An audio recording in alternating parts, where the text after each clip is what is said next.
Hello everyone, it's me Eunice Gaur and today I'm going to explain you chapter 2 of history, that is early Vedic civilization. So let's get started.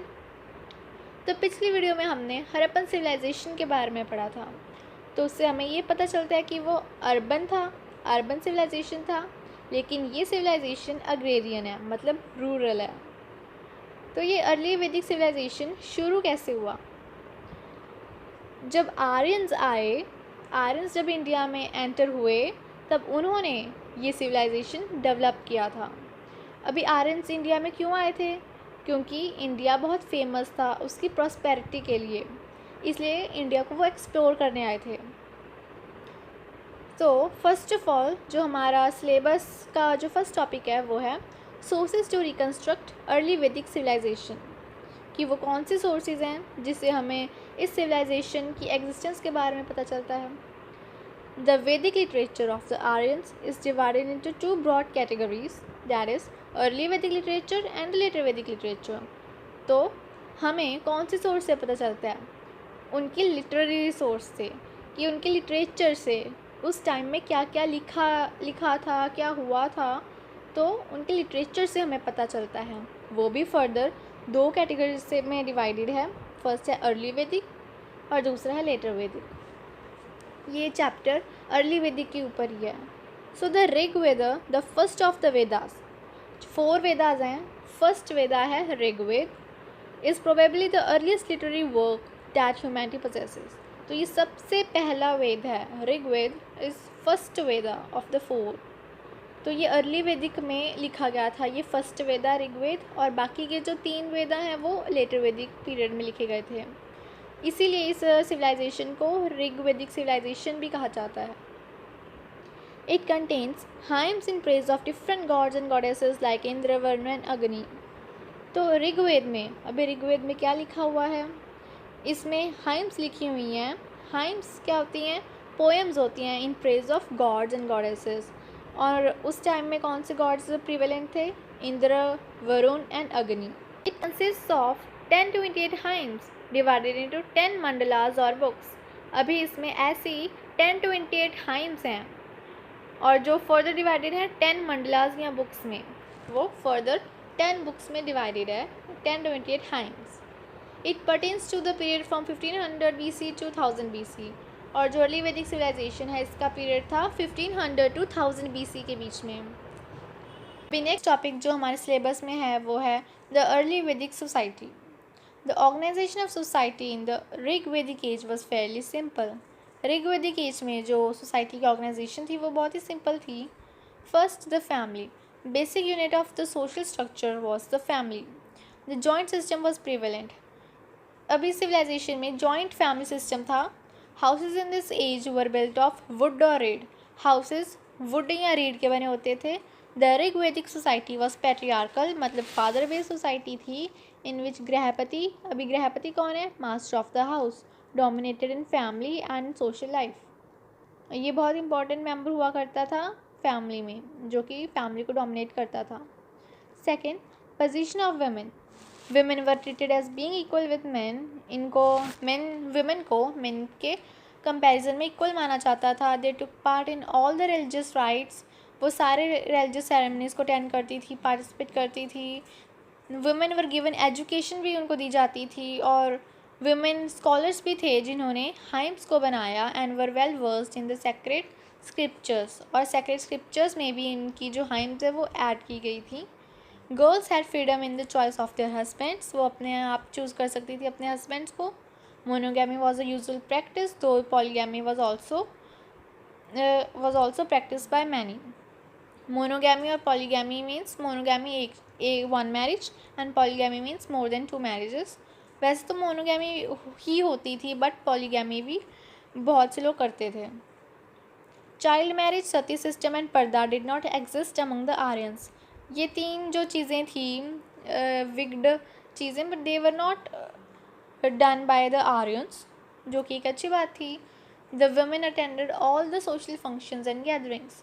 Women जितने भी social functions होते थे, gatherings होती थी, उनको permission थी कि वो अटेंड करें women. Now third, the 4-fold वर्ण कास्ट सिस्टम।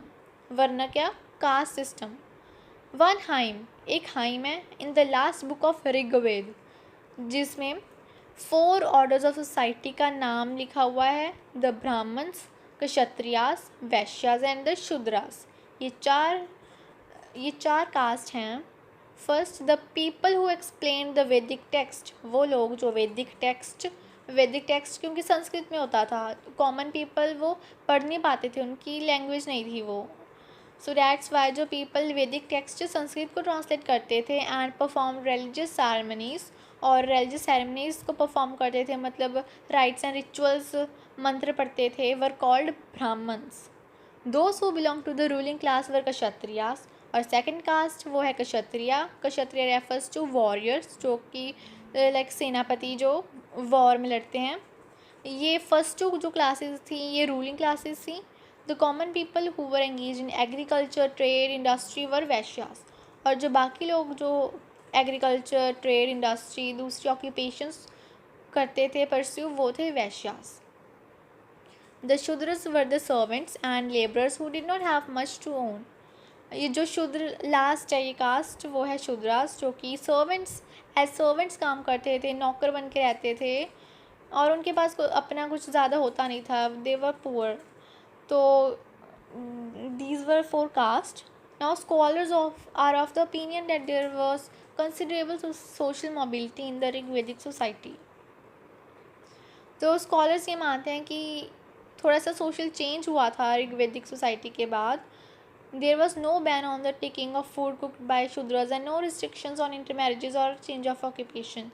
कि स्कॉलर्स ने कहा है कि ऋग्वेदिक सोसाइटी में ऐसा कोई चेंज नहीं आया था कि जैसे कोई शूद्र अगर कोई खाना बनाता है तो बाकी 3 कास्ट खा लेती थी उनके हाथ का बना खाना, लेकिन लेटर वैदिक एज में ऐसा नहीं होता था। They were called untouchables in that time and no restrictions on intermarriages or change of occupation। और इंटरमैरिजेस भी नहीं रिस्ट्रिक्ट की जाती थी, और ऑक्यूपेशन भी चेंज कर सकते थे हम अर्ली वैदिक सोसाइटी में। Now the Rigvedic economy was agrarian in character. जैसे कि मैंने आपको शुरू में बताया कि ऋग्वेदिक जो अर्ली वैदिक सिविलाइजेशन है वो अग्रेरियन है, दैट इज़ रूरल है, तो उनकी इकॉनमी भी अग्रेरियन है in character. First, agriculture. The Rigvedic Aryans were mainly scattered in villages. तो जो ऋग्वेदिक आर्यंस थे वो मेनली विलेजेस में रहते थे। They prayed for plentiful rain and bountiful harvest, large herds of cattle and good health. अभी वो प्रे करते थे गॉड से प्लेंटीफुल रेन, बाउंटीफुल हार्वेस्ट के लिए and large herds of cattle और गुड हेल्थ के लिए, वो इन सब चीज़ों के लिए प्रे करते थे। It clearly indicates that agriculture was an important occupation of the village folk. ये हमें ये दर्शाता है कि एग्रीकल्चर बहुत ही इम्पॉर्टेंट ऑक्यूपेशन थी विलेज की। However the only grain refer to in the Rigveda is yava. लेकिन सबसे इम्पॉर्टेंट जो ग्रेन था वहाँ उस टाइम में उगाया जाने वाला वो था यावा, जो कि ग्रेन है, और इन पर्टिकुलर ज़्यादा स्पेसिफिकली बताएं तो वो है बार्ले। तो ये नाम याद करना ये बहुत इम्पॉर्टेंट है, मेन क्रॉप है ये यावा। क्वेश्चन भी आ सकते हैं कि अर्ली वैदिक सिविलाइजेशन में कौन सा क्रॉप ग्रो करवाया जाता था, वो था यावा। Second, domestication of animals. They began to be dependent on a pastoral economy. तो अर्ली वैदिक सिविलाइजेशन में पेस्टोरल इकॉनमी में डिपेंड हुए थे। पेस्टोरल इकॉनमी मीन्स जो एनिमल से चले, एग्रीकल्चर से। Cattle formed an important item of dan made to priests. जो कैटल वो एज अ दान काम करते थे टू प्राइस्ड। अभी प्राइस रिलीजियस सेरेमनीज ऑर्गेनाइज करते थे तो बदले में उनको दान दिया जाता था, तो दान के रूप में उनको क्या मिलता था, cattle includes cows, bulls etcetera. The word gomat was use to signify a wealthy person. It meant the one who possessed many cattle, especially cows and bulls। Now Gomat एक ऐसा वेल्दी पर्सन, एक ऐसा रिच पर्सन है जिसके पास बहुत सारे cattle हो। Cattle में भी कौन, काउज एंड बुल्स।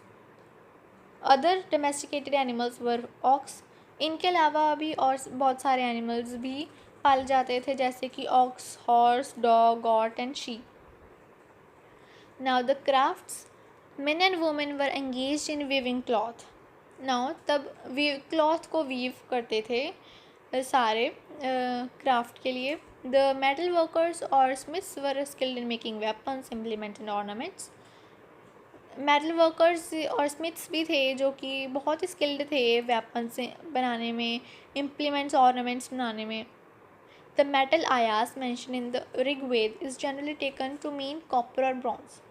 तब कौन से मेटल प्रिवेलेंट थे? कॉपर और ब्रॉन्ज. आयरन के बारे में उनको नहीं पता था, तो कॉपर और ब्रॉन्ज, इन दो मेटल्स का ही वो चीज़ें बनाते थे, लाइक वेपन, इम्प्लीमेंट और ऑर्नामेंट्स. ना fourth, trade transactions. The people were engage in trade करते थे लोग. Cloth and leather goods being the main items, जिसमें क्लॉथ और लेदर गुड्स सबसे इम्पॉर्टेंट थे. The barter system was practice for trade transactions. अभी वो ट्रेड तो करते थे, लेकिन बदले में वो क्या, जैसे पैसे तो होते नहीं थे तब, तो बार्टर सिस्टम था प्रीवेलेंट. बार्टर सिस्टम मीन्स बदले में कोई वैल्यूएबल चीज़ देना जो दूसरे पर्सन के पास नहीं है. The cow was a standard unit of value. और स्टैंडर्ड यूनिट ऑफ वैल्यू क्या थी बार्टर सिस्टम की? काउ.